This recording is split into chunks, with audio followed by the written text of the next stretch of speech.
আপনি কি অনেক মানুষের সামনে ঠিকভাবে কথা বলতে পারেন না বা আত্মবিশ্বাসের অভাবে অনেক সুযোগ থাকার পরেও সেগুলো কাজে লাগিয়ে সফল হতে পারছেন না? আপনি কি আপনার আত্মবিশ্বাস বাড়াতে চান? আপনি কি চান যে কোনো জায়গায় আপনি খুব বেশি আত্মবিশ্বাসী হবেন এবং সবাই আপনাকে গুরুত্ব দিবে? কখনো কি ভেবে দেখেছেন একই যোগ্যতা থাকা সত্ত্বেও কেউ সফল হচ্ছে আর কেউ বারবার পিছিয়ে পড়ছে? সাফল্যের এই ব্যবধান তৈরি করে মূলত একটি জিনিসই, সেটি হচ্ছে আত্মবিশ্বাস। কিন্তু আমাদের প্রত্যেকেরই আত্মবিশ্বাস খুব কম। তাই আজকের ভিডিওতে আপনাদের সাথে শেয়ার করব আত্মবিশ্বাস বাড়ানোর কিছু সাইকোলজিক্যাল এবং বৈজ্ঞানিক ইউনিক কৌশল, যা প্রয়োগ করলে আপনার আত্মবিশ্বাস অনেক গুণ বেড়ে যাবে। আজকের এই ভিডিওটি আপনার জন্য অনেক বেশি হেল্পফুল হতে চলেছে। চলুন তাহলে কথা না বাড়িয়ে কৌশলগুলো জেনে নেই। প্রথম কৌশল, নিউরোপ্লাস্টিসিটি টেকনিক। সবসময় মনে রাখবেন, আপনার ব্রেন ঠিক সেইভাবেই আচরণ করে যেভাবে আপনি ভাবেন। বিজ্ঞানের ভাষায় একে বলা হয় নিউরোপ্লাস্টিসিটি। মানে আপনি যেমন চিন্তা করবেন, আপনার ব্রেনও ঠিক সেইভাবেই নিজের স্ট্রাকচার তৈরি করবে। 2006 সালে মনোবিজ্ঞানী কেরুল ডুয়েক দেখিয়েছেন যে নিজের সঙ্গে ইতিবাচক কথা বলা আমাদের ব্রেনে আত্মবিশ্বাসের নিউরাল কানেকশন তৈরি করে, যাকে বলা হয় পজিটিভ সেলফ টক। তো এই নিউরোপ্লাস্টিসিটিকে কাজে লাগিয়ে আপনি এই কৌশলটি প্রতিদিন ফলো করুন। প্রতিদিন সকালে আয়নার সামনে দাঁড়িয়ে অন্তত 5 বার করে নিজেকে বলুন,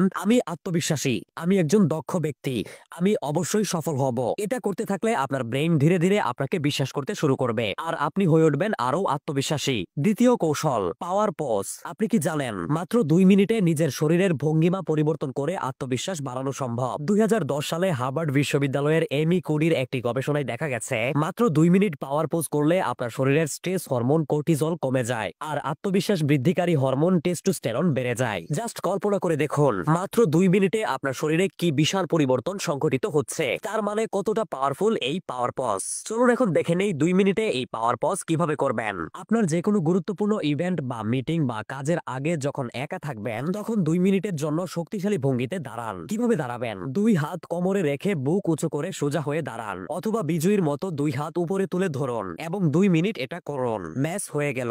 এটি আপনার আত্মবিশ্বাস মুহূর্তেই বহুগুণ বাড়িয়ে দেবে। বিশ্বাস না হলে আজকেই করে দেখুন, জাস্ট অবাক হয়ে যাবেন। তৃতীয় কৌশল, মেন্টাল রিহার্সাল মেথড। বিশ্বের সফল বক্তা, খেলোয়াড় ও নেতৃত্ব দানকারী ব্যক্তিরা এই সাইকোলজিক্যাল পদ্ধতিটি নিয়মিত ব্যবহার করেন। 2004 সালের জার্নাল অফ নিউরোসাইকোলজির একটি গবেষণায় দেখা গেছে আমাদের ব্রেন বাস্তব এবং কল্পনার পার্থক্য করতে পারে না। তো এটাকেই আপনাকে কাজে লাগাতে হবে। যে পরিস্থিতিতে বা যে জায়গায় আপনি আত্মবিশ্বাসী হতে চান বা নিজেকে আত্মবিশ্বাসী হিসেবে দেখতে চান, সেটি বারবার কল্পনায় সফলভাবে দেখতে থাকুন। আপনার ব্রেন ওই ঘটনাকে সত্যি বলে ধরে নেবে এবং আসল পরিস্থিতিতে বা সেই জায়গায় বাস্তবে আপনাকে দিয়ে আত্মবিশ্বাসী আচরণ করাবে। একটা ছোট উদাহরণ দিলে আরো ক্লিয়ার ভাবে বুঝতে পারবেন। ধরুন আপনি চান আপনার বন্ধুদের সামনে আত্মবিশ্বাসের সাথে কথা বলতে, তো আপনাকে কল্পনায় নিখুঁতভাবে ভাবতে হবে যে আপনি আপনার বন্ধুদের সাথে খুবই আত্মবিশ্বাসের সাথে কথা বলছেন। এটা ভাবার পর যখন আপনি সত্যিকার অর্থেই আপনার বন্ধুদের সামনে যাবেন, তখন আপনার ব্রেন আপনাকে দিয়ে আত্মবিশ্বাসীর মতো আচরণ করাবে। আশা করি বুঝতে পেরেছেন। আশা করছি এই 3টি কৌশল আপনার আত্মবিশ্বাস বহুগুণ বাড়িয়ে দিবে। এই 3টি কৌশল বিশ্বের সবচেয়ে শক্তিশালী কৌশলগুলোর মধ্যে অন্যতম।